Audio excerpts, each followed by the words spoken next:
I was sitting at the kitchen counter eating cereal. That's the thing nobody tells you about the moments that split your life into before and after. They don't arrive with dramatic music. They don't announce themselves with thunder or a change in the light. They come while you're eating cereal at 11:30 on a Wednesday morning, still in the oversized t-shirt you slept in, your hair tied in a knot that stopped making sense 3 days ago, one sock on and one sock somewhere under the couch. That's where I was. Honey Nut Cheerios. Cold. The milk had been in the cereal a little too long, and the whole thing had gone soft. But I kept eating anyway, because I'd already committed to the bowl, and wasting food felt like a worse crime than eating soggy cereal. The apartment was quiet. Louisa was in the shower. I could hear the pipes, the familiar sound of water moving through walls that were too thin for this city. Too thin for two people who had been best friends for 7 years, and roommates for 2. 7 years.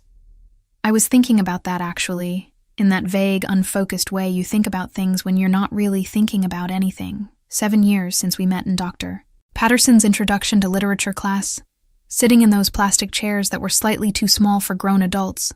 Both of us late on the first day because we'd both gotten lost in the same hallway for different reasons. She'd said, "I think we're both idiots." And I'd laughed, and that was it. That was the whole beginning of everything.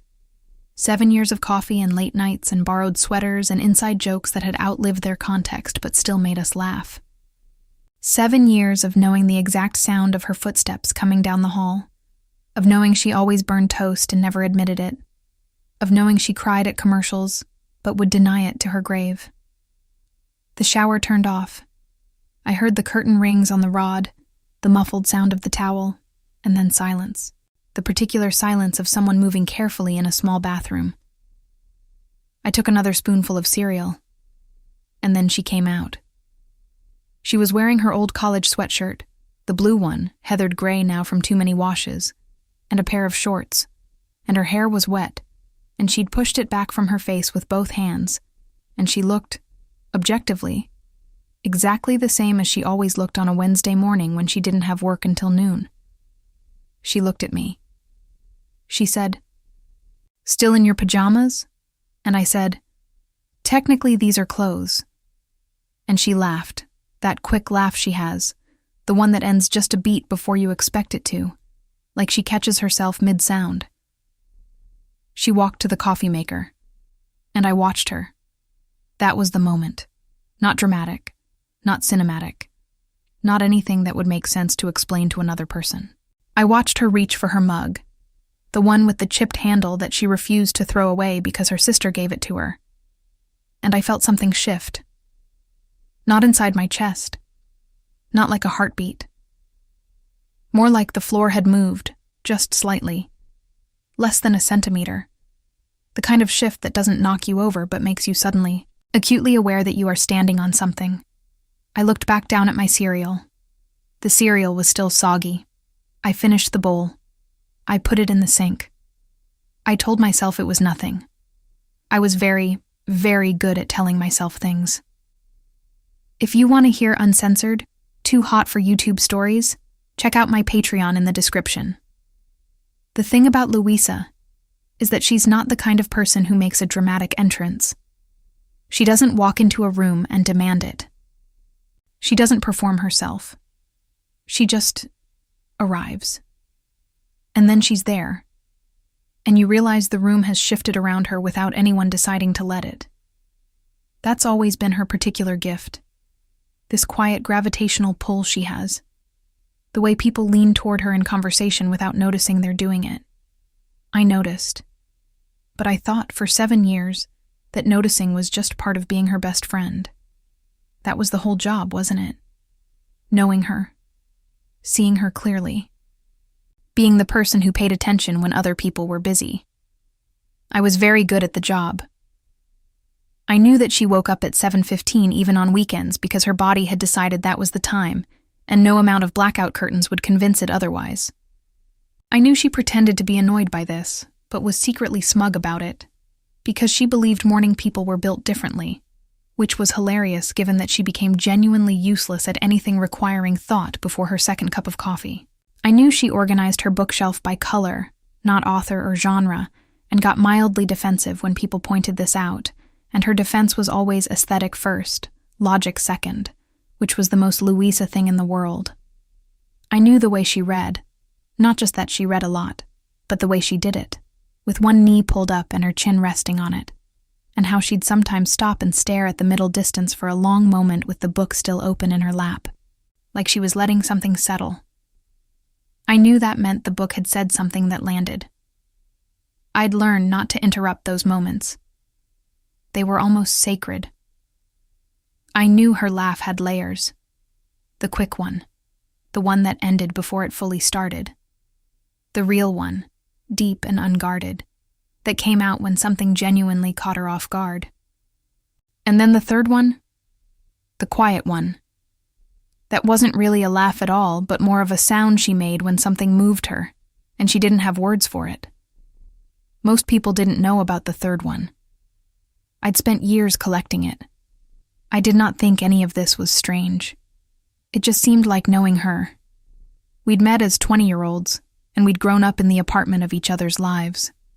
Through grad school applications and job rejections, and the slow, terrible end of her relationship with Sophie, which lasted 3 years and came apart quietly like something that had never quite been sealed properly in the first place.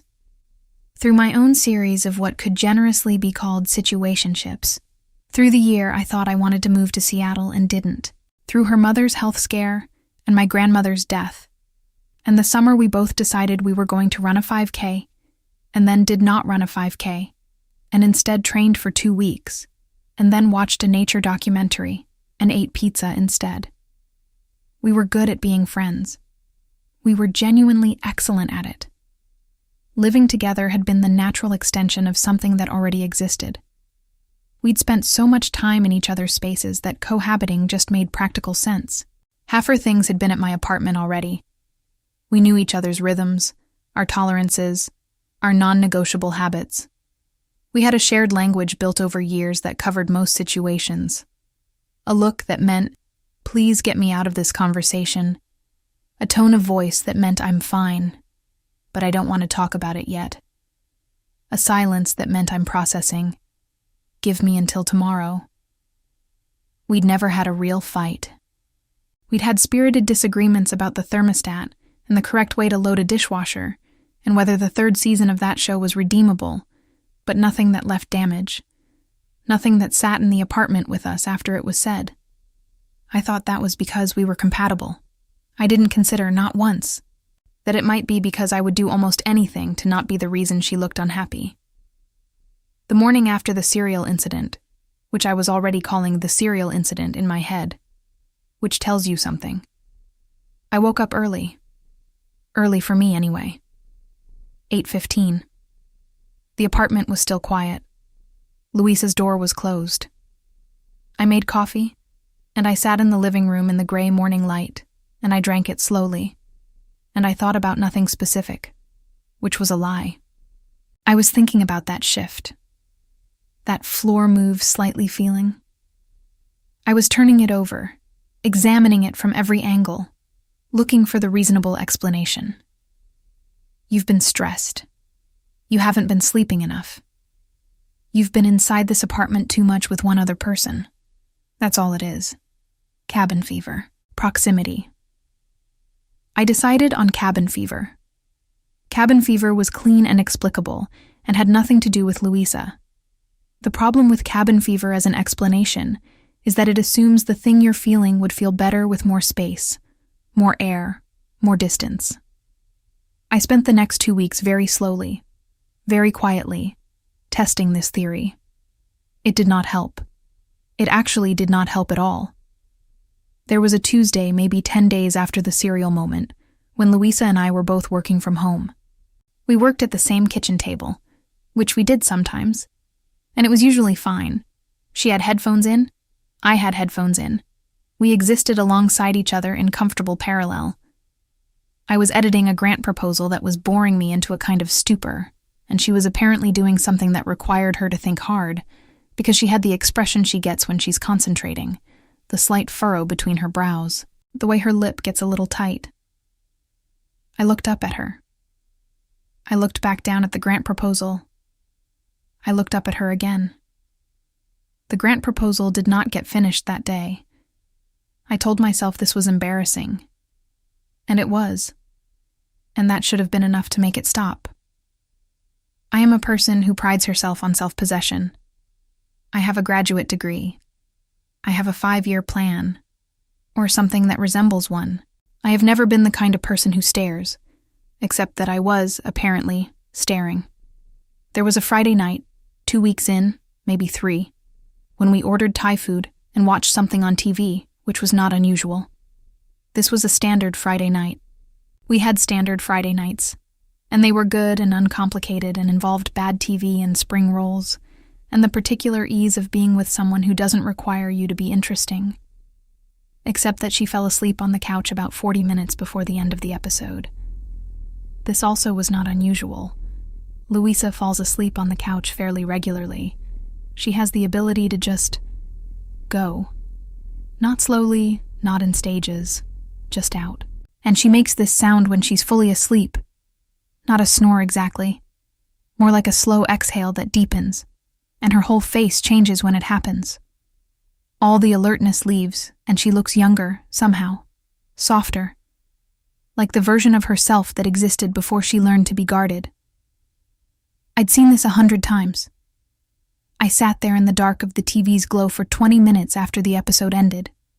Not moving, not turning it off. That was when I knew that cabin fever was no longer a working theory. I didn't know what the correct theory was yet. But I knew it wasn't that. Here is what I understood about myself, going into all of this. I understood that I had never been particularly interested in the idea of love as a grand event. I'd had relationships, 3 real ones, several that didn't qualify, and in all of them I'd been present and caring and reasonably invested. But I had never been swept. Never been the person in the story who couldn't think about anything else, who lost sleep, who became someone other than herself because of another person. I'd always thought that was a sign of maturity, emotional regulation, not being dependent. I'm telling you this because I want you to understand how completely wrong I was. Not about the maturity, about the assumption that I was immune. The shift happened in layers. And the frustrating thing about layers is that each one seems so small when it arrives. You don't see the stack building. You're just here, and then you're there, and the distance between those 2 places is impossible to map accurately from the inside. The first thing I noticed, the first thing I let myself notice, was that I started paying attention to how she looked at other people. Not jealously. Not yet, or not in a way I was naming. Just observationally. The way a person looks at things when they're trying to understand how they work.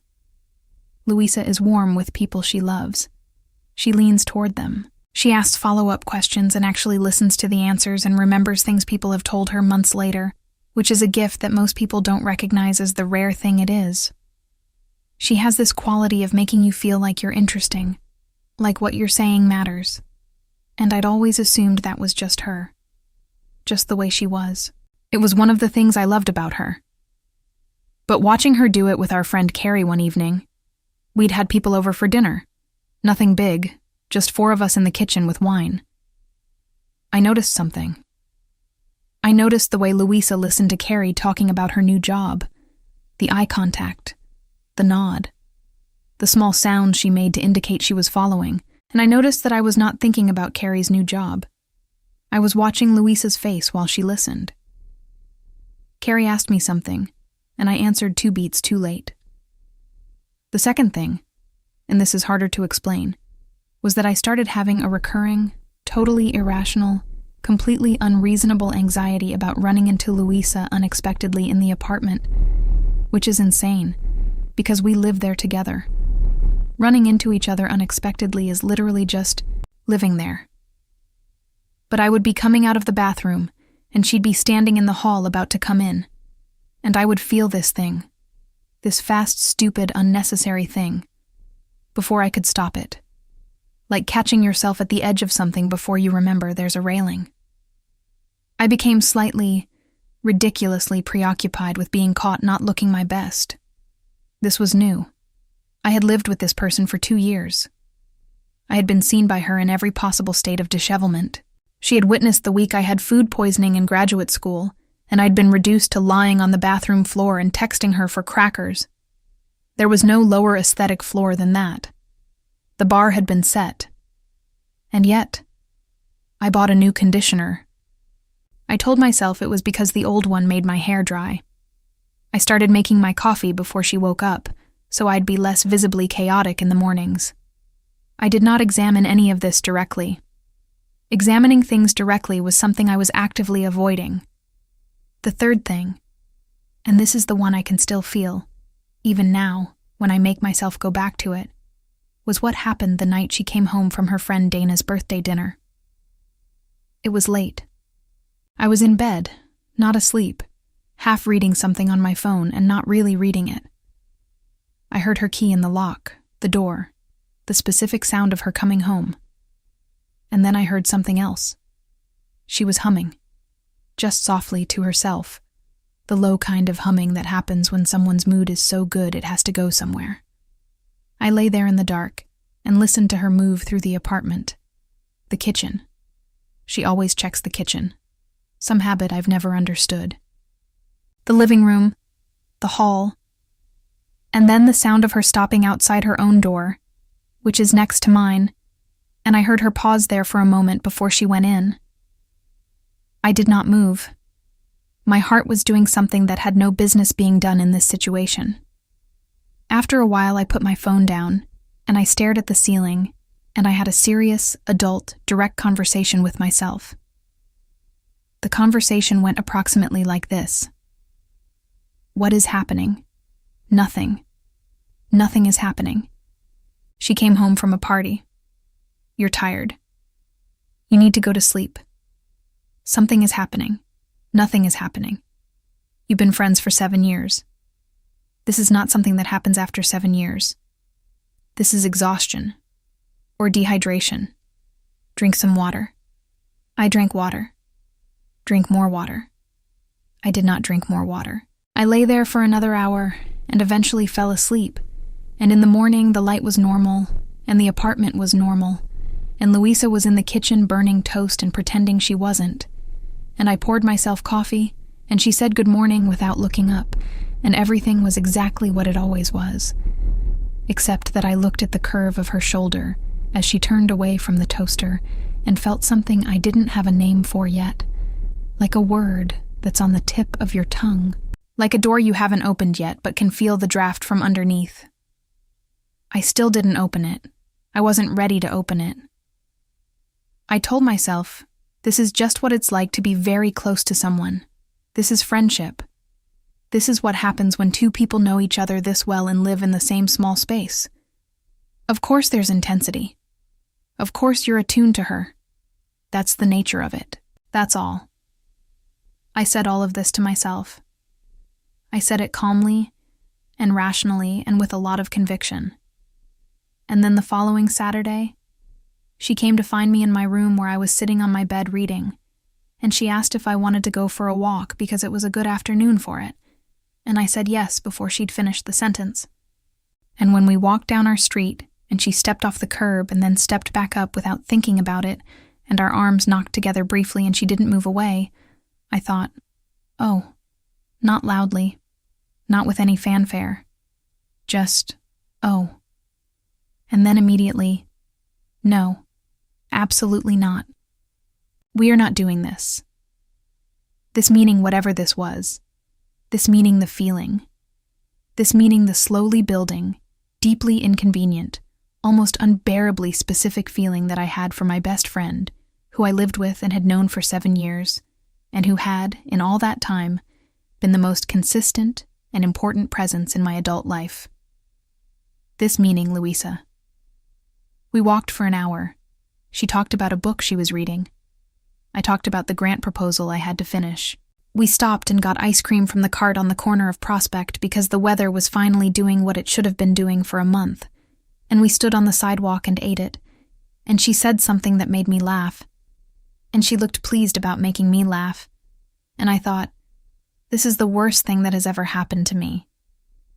Which was dramatic, which was extremely dramatic. Which I recognized even then as the least proportional thing I had ever thought. But it was also, if I'm being honest, and I'm trying to be honest, that's the whole point of telling this, it was also the most alive I had felt in a very long time. That's the part that confused me the most. The way it felt like being more awake. Not less safe. Not wrong. Not even scary, exactly. Just like the color in things had gone from a 40-watt bulb to something brighter. And everything I was looking at had a sharper edge, and the world was slightly, noticeably disorienting in its clarity. I ate my ice cream. I walked back home with her. I went to my room and sat on the edge of my bed for a long time. I thought about the version of myself that had woken up 2 months ago, poured cereal, and watched Louisa reach for her chipped handle mug at the coffee maker. And I thought about how that version of me had had absolutely no idea what was coming. And I thought, she still doesn't know. Really. She still doesn't know what's coming, or what it means, or what she's going to do about it. And I thought, you have to figure out what to do about this. And then I thought, tomorrow. I'll figure it out tomorrow. I did not figure it out tomorrow. I decided, instead, to do what I was good at. I decided to manage it. Managing it meant function normally, be present, be her friend, because that is what I was. That is what I had always been. That is the thing I valued more than anything else in this equation. Do not make this something it doesn't need to be. Do not make this her problem. Do not rearrange 7 years of friendship around a feeling that might, probably would, soften on its own if I just didn't feed it. Managing it was a plan. Managing it was a reasonable and adult and responsible approach to a situation that was, in its essence, quite simple. The problem with managing feelings, and I know this now, even if I didn't know it then, is that feelings don't accept management. They don't sit quietly in the container you've built for them. They look for the seams. They apply pressure. They find every small crack in the architecture you've constructed, and they leak through, slow and steady, until one day you look up, and the whole floor is wet, and you've been standing in it for so long you stop noticing. I was already standing in it. I just hadn't looked down yet. There is a specific kind of silence that exists between two people who know each other very well. It's not empty. It has texture. It has warmth. It has a history in it, all the things already said and understood and put to rest, and it doesn't require filling. I'd always loved that about being with Louisa, the quality of the silence between us, the fact that we didn't have to perform our comfort for each other. That silence changed. Not for her. I don't think she noticed. But for me, it became something else. A thing I had to navigate instead of simply inhabit. Because now the silence had something living inside it, something I was carefully not saying. And the not saying of it took up space. Enormous, invisible, relentless space. I started dreaming about her. Nothing dramatic, nothing I'd call revealing in a cinematic sense. Just, she was there, in mundane settings. We were at the grocery store and I was watching her read the back of a cereal box. And even in the dream, I had that feeling, that particular warmth that wasn't warmth, that thing I was very carefully not naming.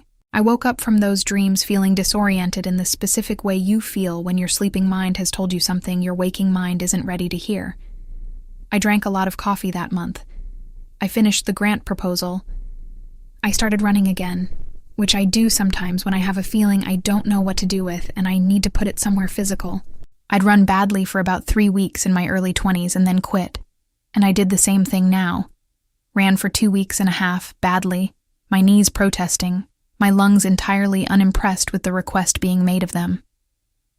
And then stopped. But during those 2 weeks, the running helped. There's something about the rhythm of it, the way it occupies the body and leaves the mind too tired to do its worst. Louisa noticed I was running. She didn't say anything beyond, "Oh, you're running again," which was the tone of someone who had witnessed the last time and had very realistic expectations. And I said yes, and she said good, and that was the whole conversation, and I thought, she knows me so well she doesn't even ask. And then I thought, she knows me so well she'll notice if I act differently. And I thought, then don't act differently.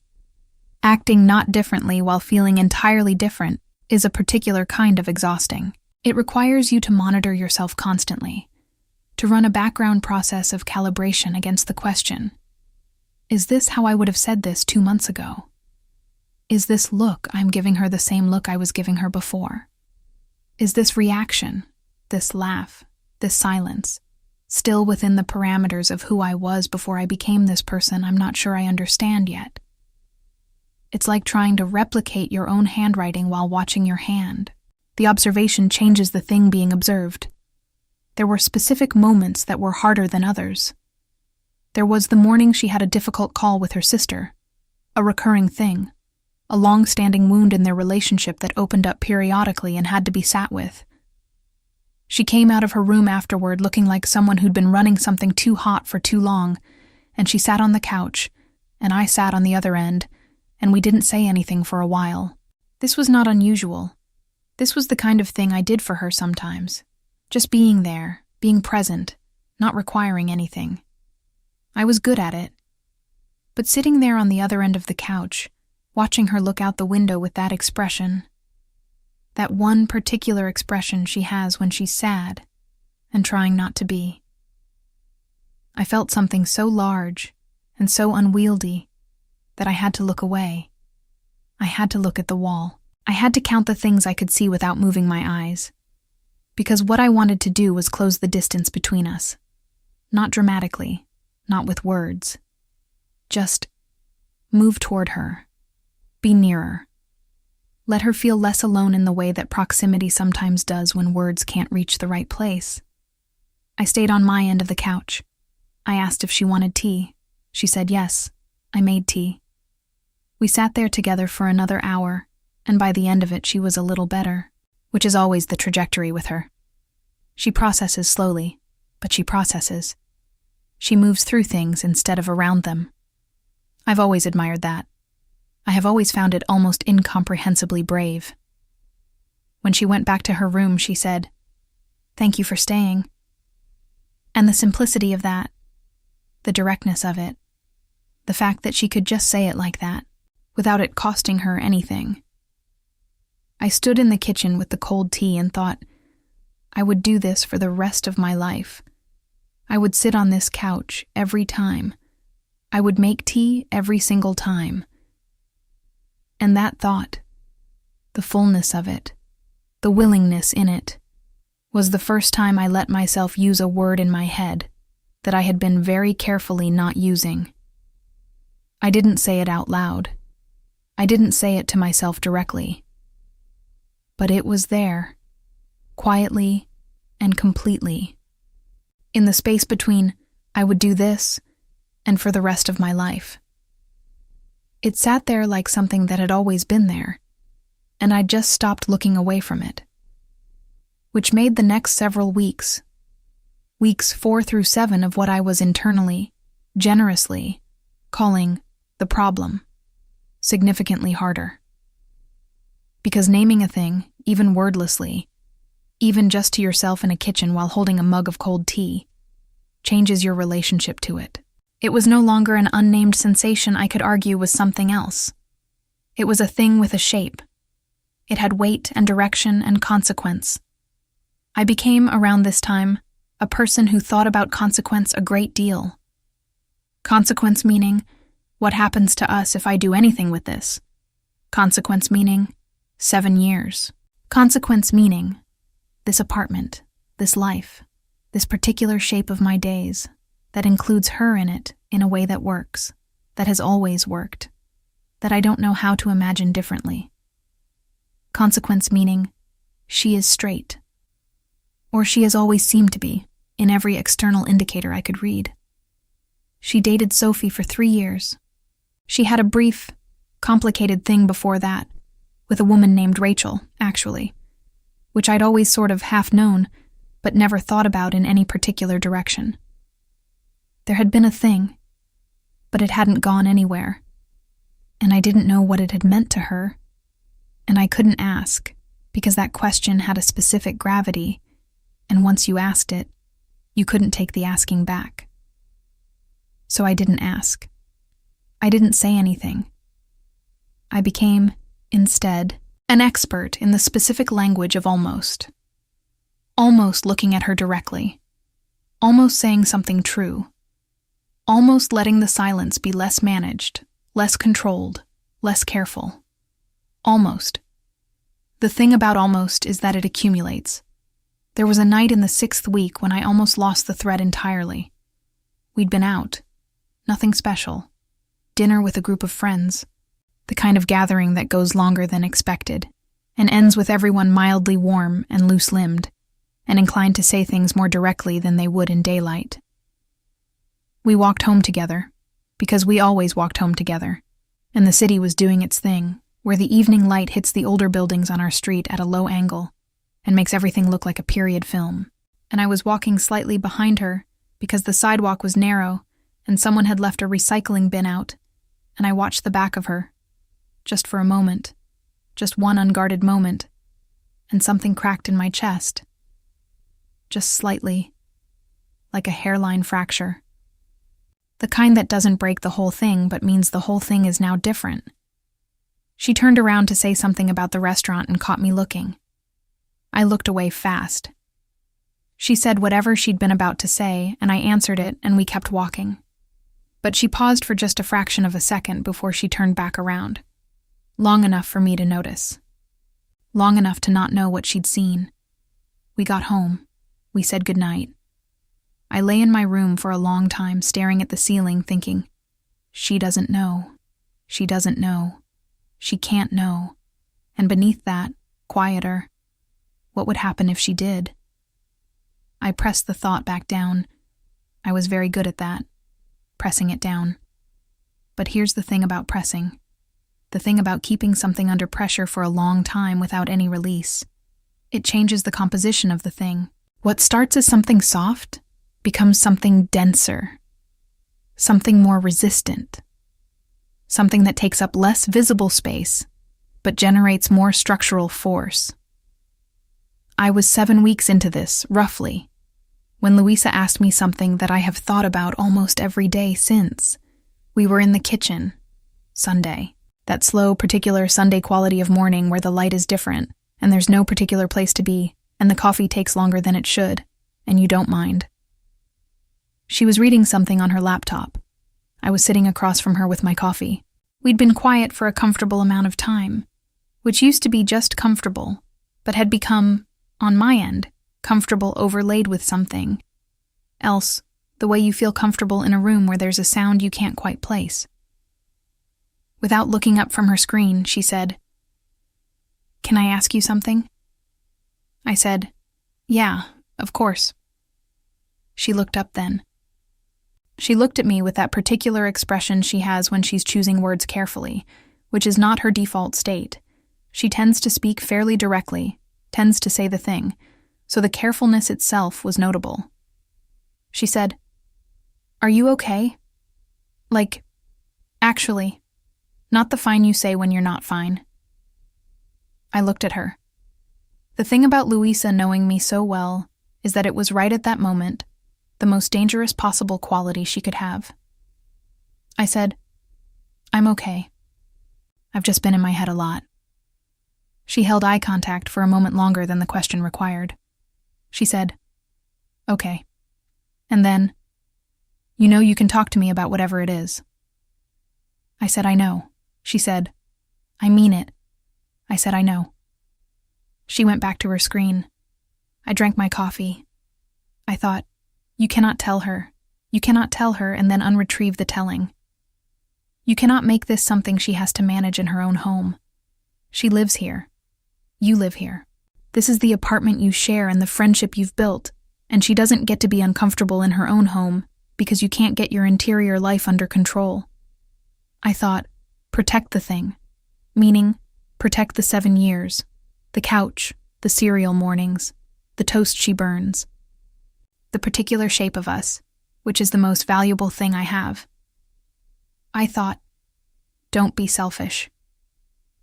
And I almost convinced myself that not saying anything was the unselfish choice. Almost. But the truth, the thing I understood only later, much later, when I had the distance to understand things, is that it wasn't unselfishness that kept me quiet. It was fear. Plain and large, and very much shaped like the exact size of what I was feeling. Fear that she wouldn't feel it back. Fear of what losing this particular shape of us would cost me. Fear of the version of Mary who existed on the other side of saying the true thing out loud, because whoever she was different, changed. There was no going back from that door once it opened, and I had been standing in the hallway for 2 months telling myself the door wasn't there. The door was there. I knew it. She knew something was there. What neither of us said, in that Sunday kitchen with the particular light and the slow coffee, was the most loaded thing we'd ever shared. What neither of us said filled up every room in the apartment, and I carried it in my lungs for weeks. 3 more weeks of this. 3 more weeks of being very good at managing, of being present and functioning and her best friend, of laughing at the right moments, and being quiet at the right moments, and going to bed at a reasonable hour, and getting up in the morning and making coffee, and living inside the life we'd built together, while carrying this enormous, quiet, perfectly ordinary-looking secret. And then she said it. Not what I'd expected. Not anything I'd prepared for. We were in the living room. A Thursday evening. She'd had a long week, and I'd had a long week, and we were both on the couch doing nothing very intentionally, which is the kind of thing you can do with someone you've been friends with for 7 years, without it requiring justification. She was reading. I was on my phone, not really. The lamp was on. It was the good light. The warm evening light that makes everything feel like a still from something. And she looked up from her book. She looked at me for a moment, and she said, calmly, completely, in the same tone she might have used to say, I think we're out of milk, or have you seen my keys? She said, Mary, can I tell you something? I said, yeah. She said, I've been trying to figure out how to say this for a while, and I think I'm just going to say it because I'm tired of carrying it. My heart did something I have no technical language for. I said, okay. She looked at me steadily. She said, I think I've been feeling something that I don't totally know what to do with, and it's about us. And I keep not saying it because I don't want to make things strange, but the not saying it is making things strange anyway, I think. Or maybe I'm wrong. Maybe you haven't noticed. I was not breathing in a normal way. She said, I notice things about you, in a way that I'm not sure is just friendship, and I don't know what to do with that. The silence that followed was perhaps 8 seconds. 8 seconds that had the same weight as the previous 7 weeks. I looked at her. She looked at me. Her expression was the one she has when she said something true and brave and is now waiting to see what it cost her. I said, Louisa. She said, it's okay if it's just me. I needed to say it. I said, it's not just you. Another silence. She said, oh. I said, yeah. We sat there. 2 people who had been circling the same truth from opposite directions, arriving at the same moment, neither of us quite knowing what to do now that we were here. There was a pull between us that I had been resisting for nearly 2 months, and now there was nothing left to resist against. And what happened in that room was something that had been building since a morning, with soggy cereal, and a chipped handle mug, and a floor that shifted in a way that nobody warned me about. She looked at me, and I looked at her. And then she said something I will carry for the rest of my life. She said, you leave me speechless. I hadn't asked her anything. I hadn't said anything. But I had, somewhere in the 8 seconds of silence, let her see my face fully. Without management. Without calibration. Without the careful overlay of being fine. Just my face. Just the thing in it. Just me. And she said, "You leave me speechless." Like it was a sentence she'd been holding for a long time. Like it was the most honest thing she'd ever given me. But before we go any further, if you've made it here, you already know what this feeling is. That specific kind of quiet that comes right before everything changes. The moment before. The last breath before the dive. If this story is hitting somewhere real, click the like button right now. It takes 1 second and it helps more than you know. And if you haven't subscribed yet, do it now and turn on the bell. These stories come out every week and I don't want you to miss the next one. Now tell me something in the comments. Have you ever had a feeling you carried for weeks, maybe months, because you were too afraid of what saying it out loud would cost you? Have you ever been this close to someone and still felt like there was this invisible wall you were both too careful to touch? Tell me, I read everything, and tell me where you're watching from. I put a heart on every city. Okay, let's go back, she said. You leave me speechless. And I sat there. The lamp was on. The book was still in her lap, open to wherever she'd stopped. The warm evening light that makes everything look like a still from something was doing exactly that, making everything feel suspended, preserved, very still and very bright, in a way that had nothing to do with the actual wattage of the bulb. I said, "I don't know what to do with this either," which was the first entirely true thing I'd said out loud in 2 months. She looked at me. She has this quality. I've never been able to fully articulate it. This quality of Louisa's, of looking at people like she's reading something that requires care. Not cold, not clinical. Warm and precise at the same time, the way some people read things they love. Slowly and without wanting to miss anything. She said, "How long?" I said, "What?" She said, "How long have you felt this?" It wasn't really a question. It was the kind of statement that's shaped like a question to give the other person room. I said, "A while?" She said, "Mary." I said, 2 months, maybe a little more. She looked down at the book in her lap, looked back up. She said, "I think it was longer for me. I think I've been not looking at it for longer. I got good at not looking." I understood that. I understood it completely, and in the specific way you understand something that you've also done, that you recognize from the inside. I said, "Me too." We sat with that for a moment.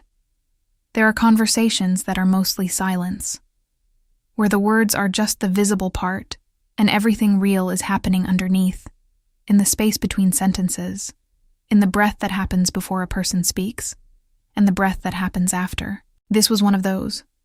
She said, "I'm scared." I said, "Of what?" She said, "Of this, of getting it wrong, of..." She stopped. She started again. 7 years, Mary. We're good. What we have works. And I know that's not a reason not to feel something. I know it's not a reason to pretend it's not happening. But it means something. It means I'd rather say nothing and keep you than say everything and risk losing you. I felt that in a very specific place. Because I understood it.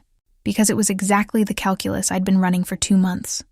The same equation, the same weight on both sides, the same fear of tipping.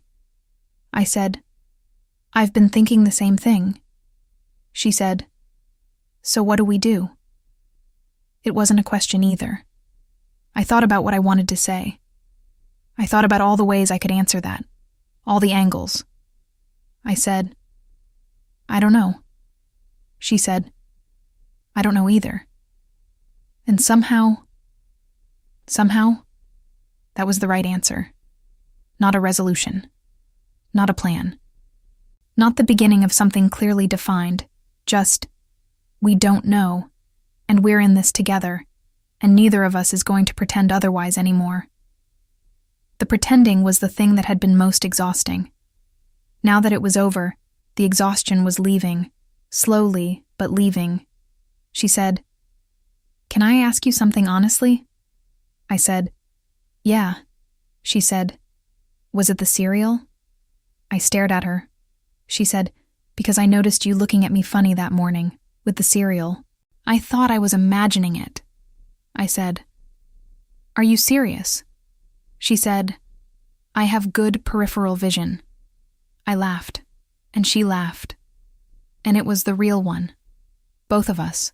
The unguarded kind that ends before you expect it to and then keeps going anyway. And we sat there on the couch in the warm lamplight, laughing at 2 months of careful management and strategic not looking, and all the weight of the enormous, careful thing we'd both been carrying. The laughing helped. After it settled, she said, "I don't want to rush into anything." I said, "Me neither." She said, "I mean it. I want to do this right, or not do it. But I don't want to do something in the middle just because we finally said it out loud." I looked at her. I said, "What does right look like to you?" She thought about it. Actually thought about it, which is the Louisa thing. She doesn't answer right away. She gives the question the space it deserves, and then she says the thing she actually thinks. She said, "I think I need time. Not because I'm not sure about the feeling. I think I'm very sure about the feeling. But because I'm not sure I'm in the right place to be someone's person right now. And I know how that sounds. I know it sounds like a brush off, and it's not. It's the opposite of that. It's me being. It's me trying to be honest with you the way you deserve." I heard that. I really heard it. Because here's what I know about Louisa. She doesn't say things she doesn't mean. She also doesn't withhold things that cost her to say. And I knew, sitting there in the lamplight, that this was the most careful thing she'd said in a long time. The most considered. The most genuinely given. She was not saying no. She was saying, "Not yet." And I knew what it had cost her to say even that. I said, "Okay." She said, "Okay." I said, "Okay. I mean, I'd rather have this, what we just said, than go back to carrying it by myself. Even if we don't know yet. I'd rather be here, in this, with you knowing, than on the other side of it where we were before." She was quiet for a moment. She said, "Yeah." And then, "Me too." The lamp hummed. Outside, a car passed. Somewhere in the building, someone was cooking something that smelled good. She said, "We're going to be weird for a little while." I said, "We're already weird. We've been weird for 2 months." She said, "True." I said, "At least now we're weird on purpose." She smiled. That third smile, the one that wasn't quite a laugh, the one I'd been collecting for 7 years without knowing I was collecting it.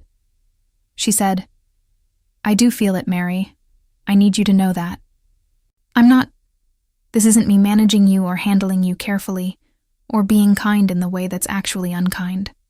I feel it. I've been trying not to for a while, and I've been terrible at it." I said, "I know." She said, "How do you know?" I said, "Because you're also terrible at not looking." She looked at me for a moment. She said, "Okay, fair." We stayed on the couch for another hour. We talked about other things. We talked about her sister and my grant proposal, and the trip she was thinking about taking in the fall. And the conversation was the same as it always was, and also completely different. The way the same room looks different after you've rearranged the furniture. Nothing has left. Nothing has been lost. But the proportions have changed, and you have to relearn where everything is. I kept waiting for it to feel bad. It didn't feel bad. It felt terrifying and uncertain and completely unresolved. And also, underneath all of that, beneath the fear and the not knowing and the what comes next, and the how do we navigate this. It felt like something I could only describe as relief. The specific relief of being seen, of being known, of being here, in this, with her knowing. When we said goodnight, she stopped at her door. She looked back at me. She said, "I'm glad you didn't say anything first." I said, "Why?" She said, "Because then I would have known before you did, and that wouldn't have been fair." I stood in the hallway for a moment after she closed her door. I thought about what I'd been afraid of. I thought about all the ways I'd imagined this conversation going. The versions where it was terrible, where it fractured something, where I'd misjudged everything, and the floor I'd felt shifting was just me. Just the internal movement of someone who wanted something and had filled in the distance. I thought about the version where she'd said it before I had a chance to. I thought about you leave me speechless. I went to my room. I sat on the edge of my bed. The night was very quiet. I was not okay exactly. Not in the sense of resolved or settled or done. I was not done. We were not done. There was no bow on this, no ribbon, no tidy conclusion. There was only, I know, and she knows, and we don't know what we're doing with it yet. And that is the true thing, the complete thing, the thing neither of us could manage our way out of. It was more than I'd let myself have. It was not enough. It was, for now, everything that was honest. I thought, this is the beginning of something or it's not. I don't know yet. She doesn't know yet. But neither of us is alone in not knowing anymore, and that changes everything about the shape of the not knowing. And then I thought about the cereal, about the Tuesday with the coffee, the Friday night when she fell asleep and I sat in the dark for 20 minutes, the walk and the ice cream, the Sunday kitchen, the 8 seconds of silence after she said, "It's not just you." All the moments that had been building this, layer by layer, visible from the outside before either of us could see it from the inside. All those moments that had looked, from my position inside them, like nothing. They were never nothing. They were everything. They were the whole story. They had been the whole story since the beginning, and I'd been living inside it without knowing I was inside it. And now I knew, and now she knew. And the story wasn't over. The story was, in some ways, just beginning. I just didn't know what kind yet. 3 weeks passed. This is the part that's hardest to tell, because in the movies, the 3 weeks after a conversation like that would be montage, would be progress, would be movement in a clear direction. There would be a moment, probably involving rain or something cinematic, when it all resolved into something you could point to. What actually happened was, we kept living. We kept being us. The cereal mornings, the coffee, the burnt toast, the too thin walls, and the particular sound of her key in the lock at night. We were still a little careful with each other, still calibrating, still learning the new weight distribution of a thing that had been rearranged. But we were also still ourselves, still laughing, still on the couch, still the particular shape of two people who have built a life together in the way that two people build a life together when they're very good at being in each other's company. She texted me one afternoon from the other room. "I've been thinking." I texted back. "About?" She texted. "About how the version of this that I want. I'm not sure I'm ready for it. Not because it's not real. Just because I think if I did this badly, if I did this wrong, I'd rather have waited." I sat there with my phone. I thought about that word. Waited. Not no, not I can't. Waited. I texted back. "I understand that." She texted, "I know you do. That's part of the problem." I sat with that for a long time. The problem I understood was not the feeling. The problem was the size of it. The problem was the stakes. That this wasn't two people meeting at a party who could afford to be careless because they didn't have a history to protect. This was us. 7 years of us. The thing she was afraid of losing if she got it wrong was the same thing I was afraid of losing. We were both afraid of the same thing, which meant neither of us could fix the fear by reassuring the other person.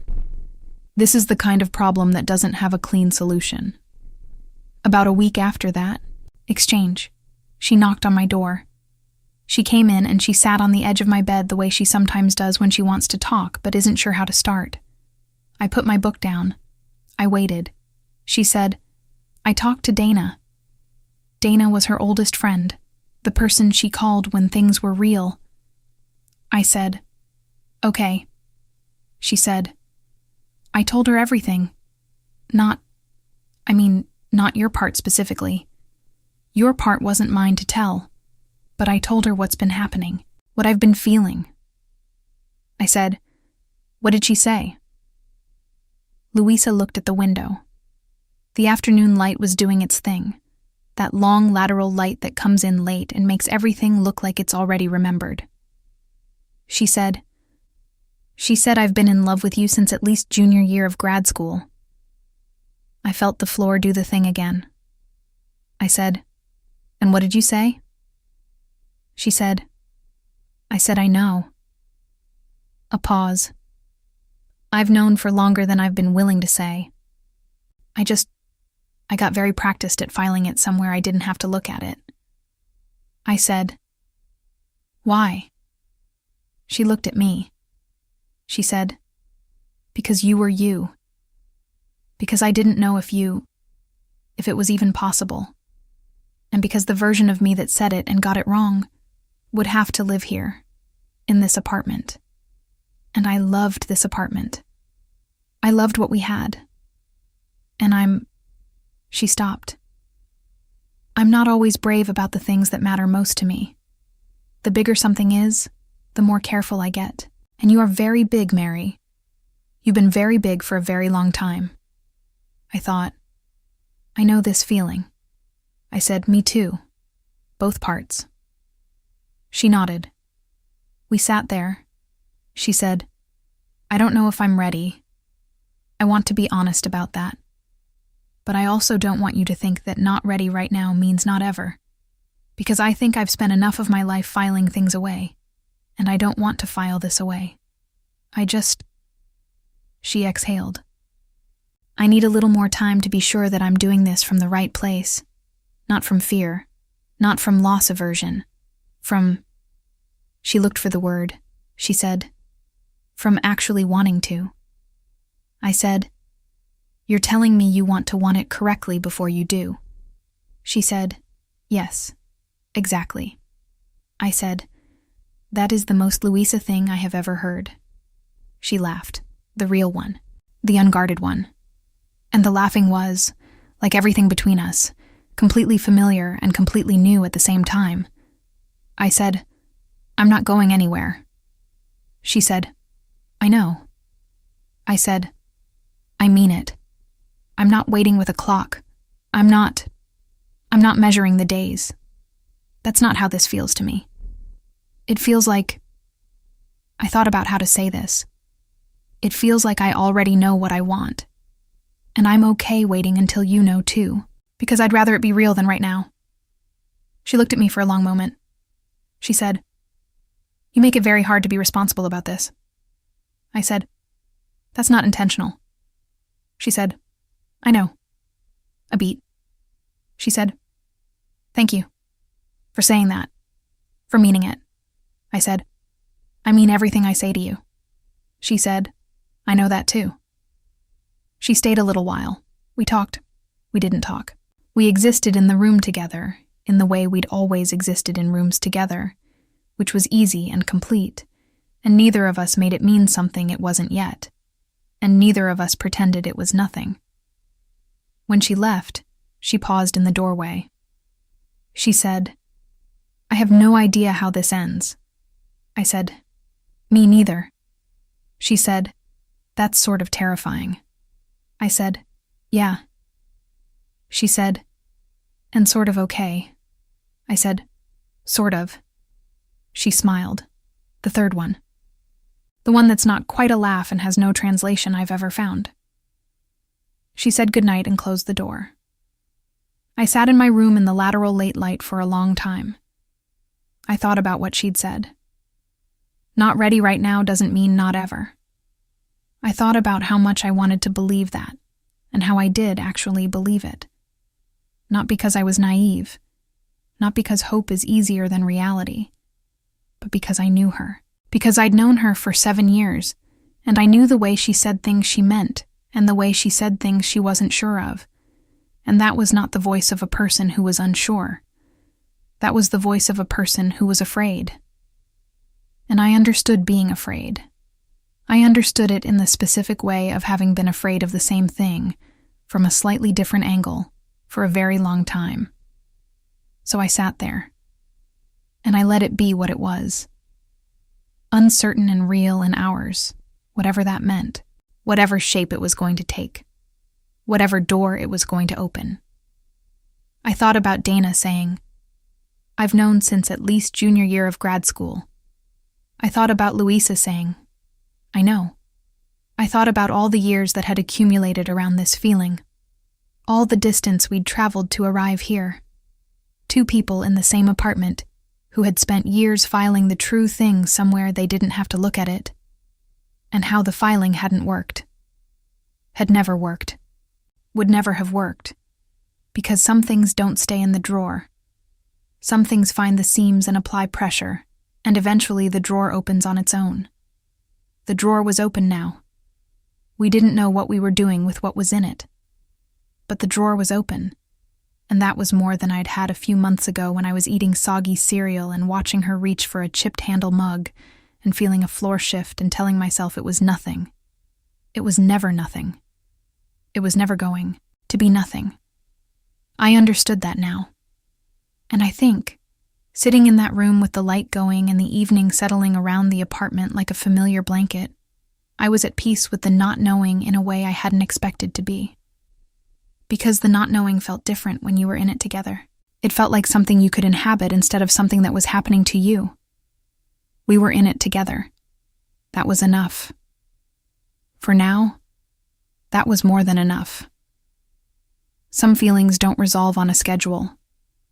Some feelings, the real ones, the ones built over years of shared mornings and borrowed sweaters, and the specific sound of someone's key in the lock. They don't arrive all at once, and they don't resolve all at once either. They move at their own pace. They ask for patience. They ask you to be honest even when honesty doesn't come with a clear outcome. We said the true thing. That was the bravest part. Not the aftermath, not the waiting, not the figuring out. Just the act of saying, "This is real, and I see it, and I'm not going to file it away anymore." If this story touched something in you, if you've ever carried a feeling this quietly for this long, write speechless in the comments. That's how I'll know you were here with me all the way to the end. And if you want more stories like this, stories that go somewhere real, somewhere human, somewhere that feels like something you actually lived even if you didn't, click the video appearing on your screen right now. Thank you for being here. A big kiss from me, and until the next story. If you want to hear uncensored, too hot for YouTube stories, check out my Patreon in the description.